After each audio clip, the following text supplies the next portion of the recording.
Good evening, everyone. Welcome to Living Arts. I'm your host, Jackie Suarez. Thank you for tuning in. Tonight we have another terrific guest. He's known as Andre Rainey, better known as Noodle, the Innocent Child. He's an inspirational poet, hip-hop artist. Noodle, welcome to the show. Thank you, Jackie. Thank you for having me. How are you today? I'm doing really good. Happy to be here, too. Terrific, terrific. Well, first, I've got to ask, where did you get the name Noodle? Okay.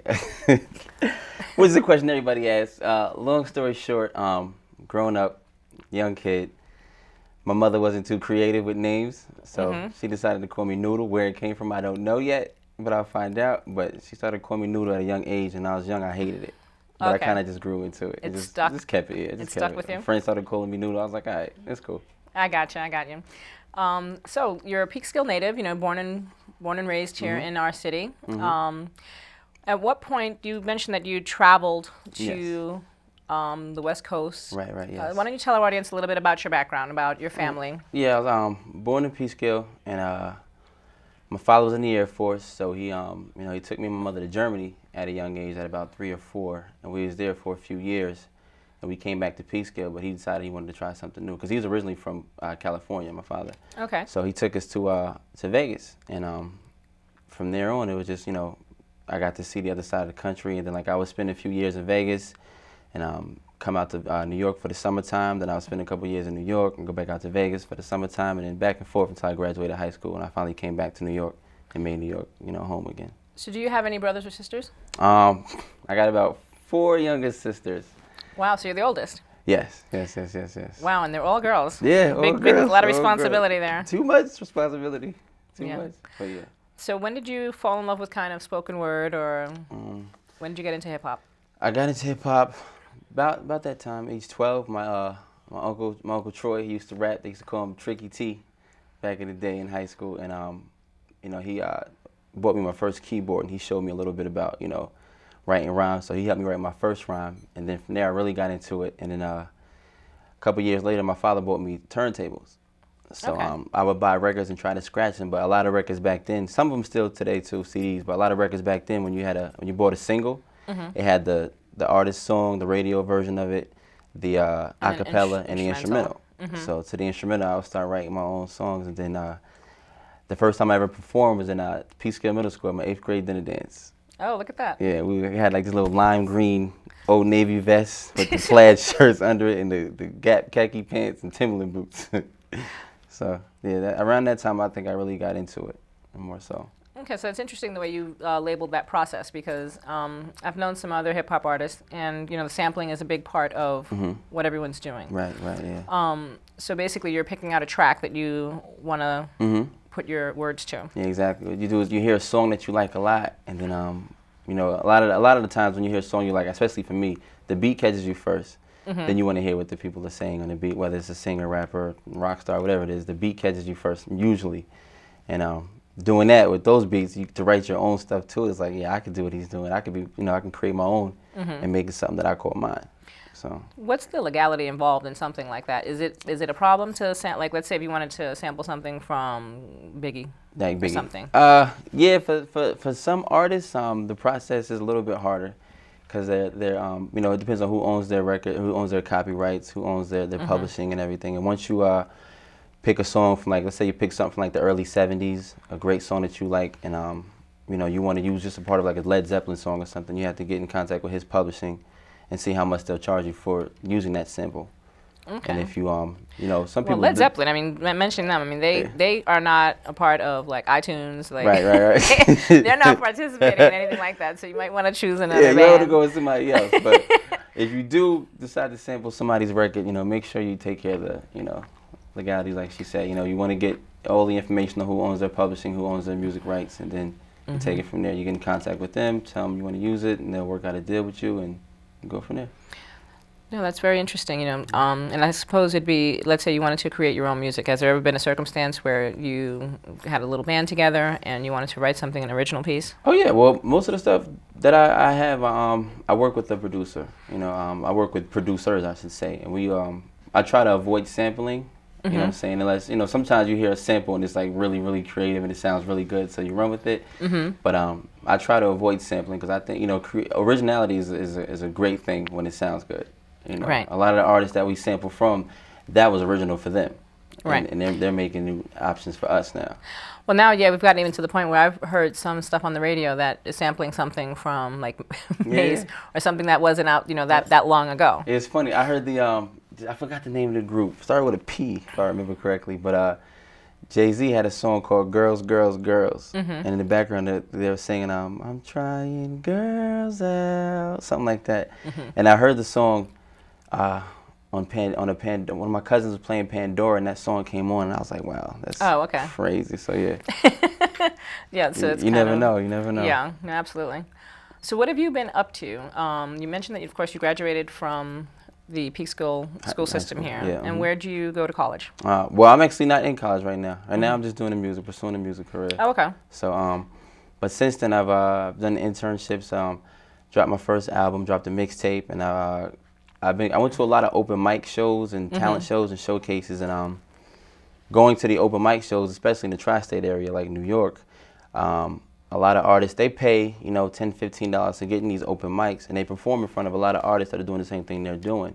Okay. Which is good for practice, but I don't think it builds them as an artist. So what I did was I created my own show called the Artist Appreciation Show, which I'm hosting now once a month. And actually February this year was our 1-year anniversary. Awesome. So, but I do the show once a month, and it's a variety show. I don't have the same, like, you'll never go there and see 2 rappers or 2 dancers. It's all 2 different singers. artists. Right. And what we do is I go out, when I go host shows, or when I find, when I'm at talent shows, or whenever I'm hosting a show or networking or something, if I see artists I like, I'll invite them to come perform at our show. And the way the show goes is I get 3 to 5 artists for every show. And those 3 artists gets between, I'd say 7 and 15 minutes to perform. And at the end of the show, we pass this thing around called the Artist Appreciation Bucket. It's like if, like my host Chance says, if you're in church, it's like the offering almost. The tithe. Yeah. So once it goes around, we ask the crowd, just put something in there to donate to the artist, and I need one of those. Yeah. Once we all do. Once the show is over, we we let the artists divide that up between themselves. They don't have to pay to perform either. So it's just to build the mentality. Remember that as an artist, this is what you want to do for a career. Right. You have to remember that you can get paid for it. You don't have to go to open mics every single night and pay to get seen, to get recognition. Sometimes you want to realize that hey, take care of your business as well. Absolutely. Absolutely, because especially in the music business, there is that you want to maintain your artistic integrity, but there's another side of it too, that you have to promote yourself and you have to treat it like a business. You have to brand in your branding. That's right. So I had someone on the show named Mary Crescenzo. Oh yeah. And she mentioned you, and actually I've been hearing a lot about you, so I'm actually glad that I have a chance to sit across from you and have this conversation with you. I'm glad to be here. Thank you. So what was the project that you were involved with her? The Peekskill. We did a show at the Bean Runner. Actually, that's where I host my show at too. At the Bean Runner Cafe, and somebody had gave her my information because she wanted to do a play. The Brazen Fox is about the the Indian Point area and everything that's going on over there. So she asked me if I'd be a part of it, and I was like, yeah, sure. Let me see what the script is. And I read the script, and I was like, I'd love to. I like putting out messages to people. You know what I'm saying? People to be more aware. Yeah, exactly. So and it was my first time being in an actual play about something like that. Okay. So it was. I have not seen it. So I mean, basically, you've never been on the stage before acting, and she just gave you. Oh, okay. Your lines. I've had a little bit of experience as far as acting. I do a lot of acting at home too. Really. I bet. I'm really good at home. But yeah, she gave me a call. I met up with her, and she asked me if I knew any other artists that would be, interested in being a part of it. And I said, yeah, I know a lot of artists. So I called a couple. We met up with her a few times, and the energy we all had together was very exciting. She keeps it, like, she's very motivated about her work, especially. Yeah, so it was very exciting. She keeps it 100. Yeah. Yeah, I'm actually working with her husband now.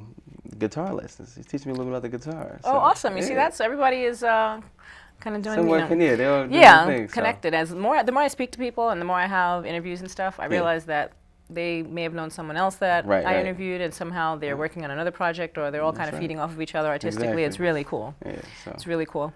So I wanted to give our audience just a little taste of what it is that you do when you're performing. There was an album that you did in 2010 called "It's a New Day." It's a new day, yeah. That's the shirt. And I saw something on YouTube that was awesome. You have kind of a homage to Peekskill, which is awesome. Right. Yeah. So whenever you're ready, hit it. give us a little something from It's a New Day. Okay, good. This piece actually defines not only the album It's a New Day itself, but also defines who I am as an artist, I believe. And the name, the spelling from New also comes from my name. It's Noodle, which is short. They call me New, N-double-O. And this was It's a New Day. I woke up this morning with the sun shining bright as can be. I swear that sun shining right on me. They said it's time to make a change. I said, please give me that in my seat. And I'll make sure that y'all see what I see. From the bottomless pit to the top of the crop where poverty speaks. From the wars overseas to the war in our streets. We got brothers killing brothers over colors with heat. And single mothers raising youngins because their fathers are creeps. It's time for a change. Change your whole lifestyle, man. I used to love the rain till the day Katrina had came. I used to love flying high, then I witnessed in planes hitting the buildings. Never thought that I'd see so much pain. People working 9 to 5s and they live like slaves because minimum wage is nothing once the gas price raised. But it's time for better days somehow, some way, because that was all yesterday, because today is a new day. Another 24 and that sun shining bright as can be. I swear that sun shining right on me. They said it's time to make a change. You can speak and touch the people you meet. And you don't have to preach, brother, just teach. Like your professor, I will. I can't change the world, but I can change some till we unite and become equal as one. Black, white, Spanish, Asian, we are all humans under the sun, so spread love, y'all, and hate no one. I am a man of honor against hate and believing in faith. And I believe that we can make this world a better place if we came together, come together. Y'all want to see it better? We got to do it now or never. No man alone can change the world, but he can help it, and you too can be a part of this. No one is helpless. Let's do it for better days somehow, some way. We're making up for yesterday with today, a new day. Another 24 and that sun shining bright as can be. I swear that sun shining right on me. My rainy days are gone, and my people been oppressed for so long. Now you got a leader here to be strong. Word is born through my music. I am here to help those who listen. When you're down and out, I'll uplift them within a minute. I try. But now it's time for you to open your eyes to the secrets of this life, baby. Rise, rise, rise. No more tears, y'all, and no more fears. We've been struggling in life for way too many years. We've been hustling at night for way too many years, fighting wars for many years. The change is near. So walk with me. Raise your hands, ball your fists. I hope you all can understand the plan, because this is it. It's to live in better days somehow, some way. Today, it's a new day. All right. That's what's up. Awesome. Thank you, thank you, thank you. So tell us a little bit about, well, one, how can my audience pick up It's a New Day? You can pick it up. It's on iTunes. You can go to iTunes, search It's a New Day. Make sure you spell spell new with N-O-O, because you'll get all types of new, crazy, all kind of stuff. But you can get it on iTunes. You can go to Bandcamp site, noodletheinnocentchild.bandcamp.com. You can download it right there. So, that was, there's a whole lot of message in that. Yes. Yes. So when people describe you as an inspirational artist, Mm-hmm. what does that mean to you? What is it? What would be like your mission statement, or what it is that you want people to know about you? I want people to know that I'm genuine. The music that I put out defines who I am as a person. And like I was saying earlier about being original, I think that a lot of people, especially like the generation now, they get caught up into seeing what's hot right now to everybody else, or seeing what everybody else is doing. So instead of saying like, for example, like, oh, what he's doing is hot, now watch what I do. It's more like, oh, what he's doing hot. What he's doing is hot, so let me do what he's doing. And it's like, you don't have to be that type of person, or especially that type of artist. So the music that I put out defines me, and I think it's very genuine, and it's very inspirational is a great word. I like to say that too, and it's also, it's happy, it's feel good, and that's what music has always done for me. So it's easy for me to actually do that. No, that's terrific. I think when you find sometimes, if you look at some of the hip hop artists that we've had, their message is not always all that positive. Right. Sometimes it ain't nowhere near positive. I was trying to be diplomatic. But if you go back to, I guess, like Sugar Hill Gang, taking it way back, Yes. I won't date myself, but the Sugar Hill Gang, it was just awesome, and that first song that came out was awesome, and it was like, and then somehow it took, I think with the West Coast rap, it just took on a different meaning. Right. Yeah, they had a lot to say. There was and they're also coming from a place of things being really raggedy in their neighborhoods, and dealing with a lot of crime and a lot of Exactly, so they were speaking on things that are happening to them. Right. So that was that was a really great stage in hip hop. The '90s era was very, very interesting for hip hop and rap. Yeah, with all of the different talent coming up. Mm-hmm. But so who would be somebody that you've admired? As far as someone that artists? Yes. Yeah. I'm a big fan of Tupac. Mm-hmm. I was a really big fan of Tupac Shakur. A really big fan of Jay-Z. Mm-hmm. Artists like there's a group out now called Slaughterhouse. They're like a lyrical group, but they're very Mm-hmm. talented. Like their wordplay is crazy. Eminem, especially pretty much those artists in that category like them. Okay, so if we were going to take it back and be like, anybody from the R&B world that you were R&B. kind of interested in, like, who were your musical influences? I always liked always liked R. Kelly. R. Kelly was always great. His music is always great. New artists, I like Trey Songz. I like a lot of his stuff. His first album was a classic album to me, I think. Mm-hmm.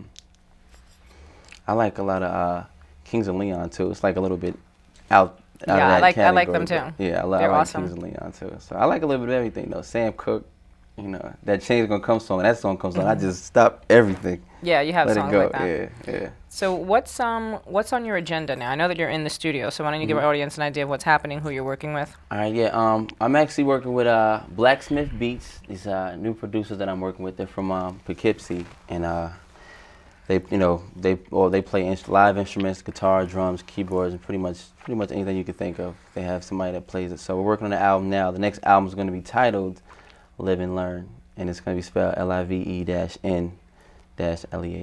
And I'm doing a lot of hosting. I work with this entertainment company called For All Ages Entertainment, Mm-hmm. Burn You Movement, which stands for the best underrated now unified.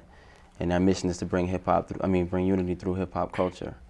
And we have this tour that we set up every summer called the Unity in the Community Tour. Oh, okay. And what we do is every weekend, and sometimes during the week too if possible, but every weekend we go to a different park in the tri-state area, or especially New York City, and we just set up a stage outside and just start going from maybe 4 to 8. And we have other artists are welcome to come perform as long as your music is clean. And to be a part of it, of course, you got to submit your music first. And this is we give the community a free show.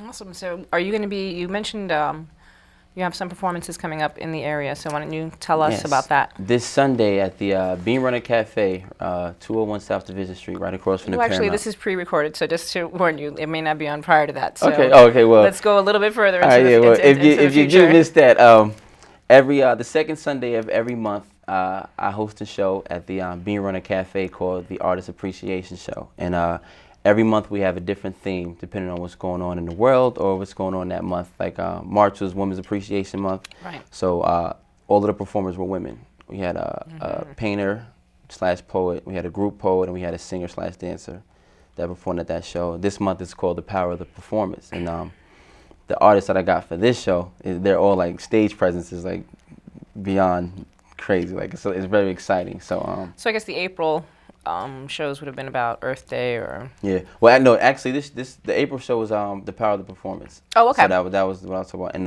what's next? May. So we're gonna have like a Mother's Day special. Okay, nice. So yeah. But So when do you think your album will be out? it's hard to tell. We get close to just like saying like, okay, we're gonna stop recording. Let's just start mixing, and then like they come up with another beat, and it's like, all right, let me just write something to that, and then we'll be done. Then 2 weeks later, it's the same thing. So we haven't actually put a date on it yet, but definitely 2012. Oh, yeah? Definitely 2012, yeah. Awesome. So there was something else I wanted to ask you about. There's some performances that you've been doing out in Vegas. Mm-hmm. So what is that like? What's the hip-hop scene like in Vegas? It's actually growing. It's growing. I'm working with this company now called Team Vegas. And the same thing I was just saying about the Unity community, they're actually doing it over there now. They just actually started this summer. I was out there about 3 weeks ago, and I performed at their first show. And it was pretty good. Like the responses, I get pretty much the same response. I always get a pretty good response from the crowd. But it's growing over there. It's not like it is in New York, Yeah, it's but always growing. different. Like the hip hop scene is more reggaeton down in like Florida. Oh yeah. Yeah, Down south is Yeah, the dirty South. It's like it's got a totally They like different to dance a sound. lot down south, so. Right, Yeah. exactly. So depending on different parts of the country. Mm-hmm. So give our audience an idea of like how they can reach you, how they can listen to your music. Okay, yeah, you can like I said, you can check it on you can find me on Facebook.com/NoodleNoodle, and once you go there, my fan page is there too. You can check me out. I put all of my updates, all of my events, from video shoots, photo shoots, to parties, to we do fundraisers in August and December for children. Facebook.com/Noodle Noodle. You can even email me, noodlenoodle1217. It's 1217 at gmail.com, and everything will be there. Right, we can find you. You know, it's been really interesting because I think we've probably been one of the younger people that we've had on the show. Oh, okay. And it's nice that you're so plugged into everything that's happening in Peekskill. Right. So I know I'm gonna make it a point to come and see you. Oh, great! At your performance. I love that. And there was something that was happening over the summer. That you'd mentioned. It's something that you have anything to do with the August summer stage? I was a part of that a few times, actually. I was actually, when I did the show with them last year, the system had cut out when I was going. The one in the city or the one that was... The one up here. Oh, okay. And I had fun because I just kept going. I was screaming at the top of my lungs so they could hear me out there. I was like, oh, okay. But it was fun. But yeah, I help out with that. What I do in August also is I always throw like an end of the summer party for usually 21 and over to come out. And we also do, this year especially, we're doing a kids artist appreciation show. So in August, all of the performers, I got 3 locked in so far. I'm trying to get 5, but all of the performers for that month are going to be children under the age of 16. And we do this book bag fish fry fundraiser.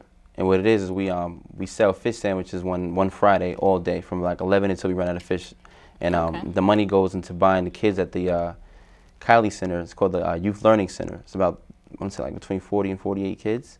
Okay. And the money goes to buying them book bags with school supplies in them. And if we have extra money, like we did the first year, we got them all New Day shirts. Oh, awesome. So, yeah, it's pretty cool. A little promotional thing too. It's fun. So it looks like you're doing a lot of mentoring in the community. Trying to, yeah. Is that something that you want to continue to do in the future, or perhaps? Definitely. I like to, I'm starting at Peekskill. I like to get a little further out, branch my way out to keep pressing the message as far as I can to help people realize that, we really have to focus on our youth. Like, we really have to focus on our youth. And I think, being raised with the family that I was raised with, it was, if I did something wrong and my mother and father wasn't there, my uncle was there, it was just like dad being there. Because it's like, if you're wrong, you're wrong, and that's what we got to be able to remember. Like, you can't just, some of us say, that's not my kid, I ain't worried about it. No, tell them this is wrong and this is how you can do it, and you move forward. And that'll help, I think, that'll help our future. Absolutely. So. Absolutely. I think, school is a big part of that, staying in school. Yeah, definitely. And just being aware and kind of trying, just spread the word. Right. And spread the love. Right. That's right. It's a new day. Yep. So, I want to just thank you for coming on the show. Thank you so much. It's been awesome getting to know you a little, hearing your music. Right. There's going to be a clip that we're going to play towards the end of this program. And I think it's a performance that you had at the Bean Runner. Yeah. And, just thank you. Keep on doing what you're doing. Yes. Best of luck. Can I give a shout out real quick? Yes, you can. Shout out to my brother Jamie, J3, Feature MC, Jamal, M. Nancy for production, Urbanism, Burn You Movement, and everybody that I didn't mention, that's for you too. Love y'all. All right, so thank you for tuning in to Living Arts. It's been a pleasure bringing you Noodle. Please follow him and check out what he's doing. He's got a really cool message. You can catch previous episodes of Living Arts at my YouTube channel, Living Arts in Westchester. You can email me at livingarts.westchester@gmail.com. Thank you. Tune in next time. Peace. You stop spitting, rappers spit at you. Rocking the crowd with bars harder than a helmet. Get a mic and you melt it, even them haters felt it. Nobody can deny it if you fire. But now it's like you rapping, they'll deny it, cause all these rappers is liars. Before the internet became a grind, the open mics and showcases wasn't a waste of time. I bet if you did a little history, you would find to be the best of the future, you gotta go back in time.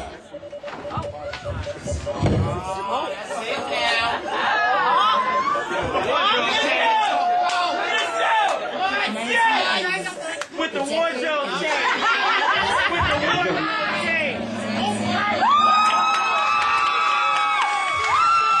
Doing all we could for you. Had to remind the music, it felt good to you. Speed it up, slow it down, take it to the flow now. No town, my town, no town, like Motown. Going to the showdown. First 80s hold down. In the middle of Harlem, we on the road now. Listening to Cool Herc spinning on stage. They break dancing MCs and DJs. The golden age, the golden era with hip hop. Born in the Bronx, it couldn't be better. You could grab the microphone if you had the heart. If you didn't have skills, they'd rip you apart. Everything was original and made you groove. No promotion, no stunt, no auto-tune. It was real as Roxanne in the good old days. The 80s were being real, got your radio play. 1970. 1970s, y'all. 1977. 1977. 70s music included a lot of soul, a little inspiration, a little rock and roll. We was born to be wild and lose control, overcome what came about the years before. We can act like being black and white never mentioned. Color of your skin could determine a friendship. White people used to come and watch Jimi Hendrix. Black people still beef and try to get in shit. Hustler was popping, cocaine's popping. You can get it, you can use it, you can be like Janis Joplin. Try to make a profit, something like Frank Luke. For the magic from the blues, and baby, you can't lose. Pips on the rise, real thugs and more. Real voices in the mall was around for sure. In the music, you can hear the people asking about war. 1970s, what was war good for? 1960s. 1960s, L. New ideas, raising issues. 1960s music jumps up on the scene with a dream and letting off free the ring. Shouts of Martin Luther King. But him being faithful, him being faithful, I beat to be me today. Oh, I was here, I was saying FK was a hero in the 60s, growing up where it was supposed to be equal. All about our people, but JFK wouldn't sell us out like the Beatles, huh? Making music wasn't for the cash, it was helping our people. You can ask Johnny Cash, ironic. Music was more like a movement. Civil rights on the mic, start a revolution. Open up these doors for you to be used to. Do whatever you can for you to be true. This is real music. Don't be like that sound. Back to the future. Don't listen to music next.